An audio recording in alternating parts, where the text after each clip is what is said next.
We're back in Bodie, California. You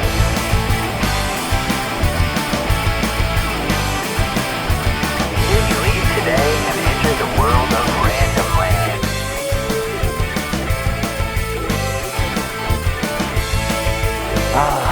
Bodie, California, one of the jewels of the Old West. You'd be forgiven if you've never heard of this amazing town, especially considering none of your friends live here. In fact, nobody lives here. This, my friends, is a ghost town. Now, I have been to many a ghost town in my day, let me tell you, but there are few as massive or as well preserved as the town of Bodie. Gold was discovered here all the way back in 1859, around the same time that the Comstock lode was kicking off. But it wasn't really that great or that big of a deal around Bodie for quite a while. As a matter of fact, Mark Twain spent a lot of time in Aurora, Nevada, just a few miles over them there hills, and never once mentioned the little mining camp of Bodie. By the late 1870s, though, better rich stuff was discovered up in these hills, and Bodie became a full-fledged mining boom town. At one time, thousands and thousands of people used to live right here. All of this was covered with buildings and saloons and cat houses and jails and opium dens and all kinds of crazy old western stuff. But fires and the natural heimbucking of the course of time has sort of leveled most of the old buildings of Bodie, but there's still quite a lot left here. Some of the most interesting pieces of Bodie are way up the hill next to the mine itself up here.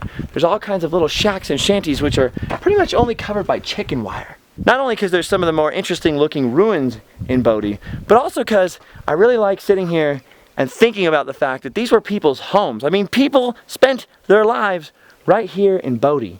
Oh my gosh, do you see this? All I can think of when I see that is treasure. Why are we not allowed to touch anything? There could be treasure in here, people! Many of the Old West mining towns would really only last for 5 or 10 years or however long the minerals themselves lasted. So Bodie actually had a pretty long lifespan all the way from the 1850s, and there were still people living here into the 1940s, although for the most part people left right around 1910 to 1915. As a matter of fact, it was in 1915 that Bodie was first referred to as a ghost town. Personally, I haven't seen too many ghosts up here. But down there in the town, I did notice that it was haunted by tourists. Since 1962, Bodie has been owned by the state of California and preserved in a state of arrested decay, which means they do some little amount of work to it, but for the most part, they've left it just as the people who lived in the town left it. I've seen the remnants of all kinds of mines and people's houses and outhouses and garages and stables, but I'm a little confused what the Hobbit house was for. My guess is that this is either a kid's playhouse or a very fancy doghouse. Or people back then really were a lot shorter than I expected. People expecting to see something out of a John Wayne movie are probably pretty surprised to see all the light sockets and wires all over Bodie. That's because not only was Bodie here way back in the horse and buggy days, but it survived through the telegraph and the addition of the telephone and electricity and the automobile. As a matter of fact, Bodie even eventually got running water and fire hydrants, which makes me wonder why there are still so many outhouses. Maybe the people of Bodie thought that flushing toilets were sort of a crappy fad. A lot of the actual laborers of the mines had homes that were little more than just wooden lean-tos, covered sometimes with a little bit of tin can siding. Oh yeah, these houses are so metal. But look at this one. There's a very short door here and an even shorter outhouse, which is starting to make me think maybe the miners liked it this way because they were used to bending over in those dark, creepy mines. That or lumber was expensive, and you know, to save as much of it as you could was a good idea, but I like my version better. Now, one piece of advice if you're going to visit Bodie, or really any old abandoned mining town, is to watch your step very carefully. Otherwise, you might end up like Timmy at the bottom of the well. Timmy? Timmy? Lassie said Timmy was in here. I don't see him. Lassie lied to me again. Even though it's pretty tumbled down now, this house, the Tracy House, is actually pretty hoity-toity. I mean, look, they have real stairs, an enclosed porch, doors, windows made of glass. Some of the miners here couldn't even afford a room at a hotel or a boarding house, so what they would do is dig a hole in 3 sides of the hill and stretch a canvas tent across the top. They were called dugouts, and they were pretty highfalutin diggings, I tell you. Better than sleeping with your head in the mud. Bodie is up above 8,000 feet elevation, so it experiences all kinds of extreme weather, from really hot and dry, like right now, to really massive snowdrifts, high winds. So a lot of these buildings simply collapsed because of weathering, and over time they just fell in on their own footprint here. We're inside of the basement of one of the collapsed buildings here. You can see where the big stones fell on this either furnace or cellar door, whatever it is. It just heimbucked it, and it's just been sitting there ever since. It's really interesting to me how so many of the tumble down, dried out wooden buildings of Bodie survived all those fires, and yet all those massive stone and brick buildings pretty much all fell down. Now, I'm not a professional archaeologist, but I'm pretty sure over here we've stumbled onto the scene of a horrible accident. Someone has crashed their automobile right into this building and totally heimbucked it. You know, all in all, this is a pretty nice neighborhood. The neighbors are a little quiet and a lot dead, but all in all, it's pretty nice. I can see myself living here. It's like the next Silver Lake or something. Wow, we found the Alamo. Didn't know it was in California. Here we have the remains of an important building in Bodie, a liquor warehouse.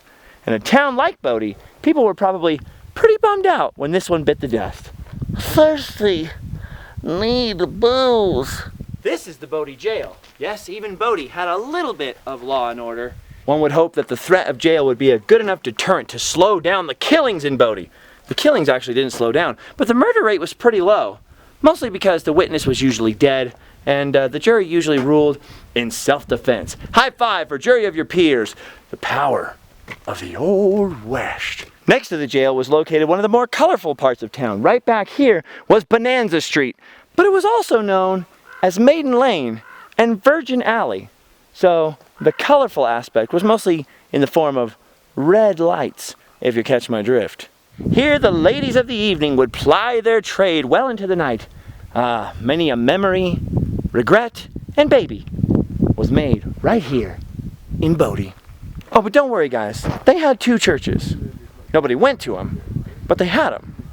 You know, for Easter. Seriously, if you think about it, that means Bodie had a 50-to-1 saloon-to-church ratio, which means that this was a pretty drunken, rough and tumble kind of place. And in its own time, Bodie actually had maybe the worst reputation of any mining town in the Old West. Now, Bodie was a pretty violent place, so part of its reputation was very well deserved. But maybe because it was a late bloomer, or maybe because Bodie was super fun to say, newspapers from the other mining camps in Nevada or the population centers like San Francisco really loved to pick on Bodie. One newspaper claimed that when a little girl from San Jose heard that her family was going to Bodie, she wrote down in her diary, "Goodbye, God, I'm going to Bodie." Now, the Bodie newspaper simply responded that they had made a typo, and really what the girl had written down was, "Good, by God, we're going to Bodie." Pretty clever. That's pretty good, Bodie. It's a good comeback. Can you dig it? Now, the men of Bodie may not have been the most church-going, the most polite, the most safe, or even the most sanitary of neighbors. But can you really blame all these miners for the way they behaved? I mean, for the most part, they were stuck underground working these gnarly, hardcore jobs in terrible conditions. And they had come here expecting to get rich. So when they popped up with their meager paycheck, what were they going to do with it? Stash it in the bank and sit around looking out their windows at all of this beautiful dirt and more dirt? Or would you go downtown, party with Silly Sally and Rosa May, and do a little devil dancing and maybe consume a little whiskey? Sounds like a good time to me. That's pretty much the reason for all the chaos. You have a ton of young men with a little bit of disposable income, not much to do, and not a lot of civilizing female influence around. So as the years rolled by, you had more and more electric sockets and plumbing fixtures and less shootouts and hangings. But although there were a few decades of domestic tranquility here in Bodie, eventually all things must come to an end. The mines had run out of valuable rich stuff, and all of the mine workers were laid off and had to seek employment elsewhere. I mean, it's not like you're going to stay in this town once it was done. There's literally nothing around for miles. He remembers. He remembers. Now, a few diehards and stragglers did remain here all the way through World War I, all the way into World War II. But by then, the post office had closed, the school had closed. Bodie really wasn't even a town anymore, just a random collection of abandoned buildings with a few squatters on them. So, by 1962, the place being totally abandoned, it was turned over to the state of California, who's been running it ever since as a state historical park.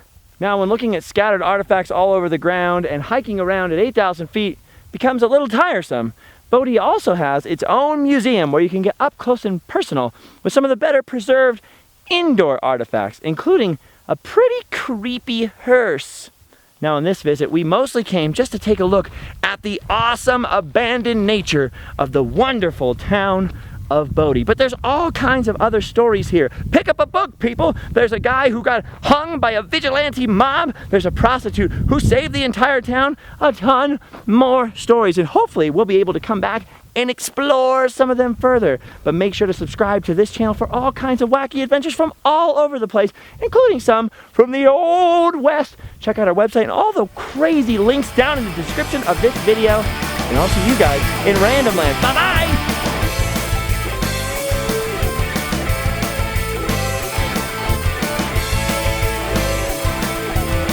Uh-oh, here we have some of the most fearsome desperados of all. Hipsters. Hang on, I can't help myself.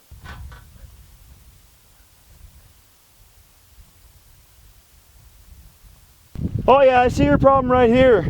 You seem to be missing most of your engine. Should be able to fix it up in a couple of weeks or years. High five for jury of your peers. The power of the Old West and the power of the Cobra. The power of the Cobra compels you to fight, kill, murder. Obviously the Shredder's favorite part of Bodie. He knows. Well, this wasn't my house now. See, I'd lived in a dugout and carved into the side of the hill, you know. Only problem with living in a dugout, which is carved in the hill, and you stretch the tent over top, the only problem with that is every once in a while your mule is going to step right through the flap you use for a chimney and land square on your head. Dog my cats, if my mule hadn't fallen in my house at least 15 times on Christmas Day itself. If you guys like this video, please consider supporting by subscribing or going to buy one of our cool t-shirts at livefastdieport.spreadshirt.com.